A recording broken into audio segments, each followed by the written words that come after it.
Complete ஆகிட போகுது பட்டுப்படாத.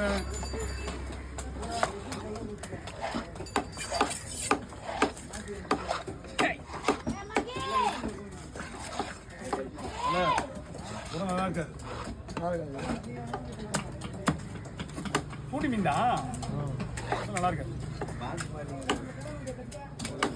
இந்த மண்டாக்கு போடுறதுனால ஃபால்ட் ஆகிட்டு மண்டாக்கு அது சம்மந்தம் கிடையாது. உடல் வந்து ஐஸ் வைக்கிறாங்கல்ல அதனால ஃபால்ட் ஆகுது, வேற ஒன்றும் கிடையாது. ஏன்னா முதல் மீனில் வந்து முதல்ல ஃபால்ட் ஆகுறது பொருள் தான். உடலால் தான் மீனோட தரம் குறைஞ்சிக்கிட்டே வரும். அப்படியே ஒரு நாளைக்கும் ஒரு பெர்சன்டேஜ் குறைச்சிங்க.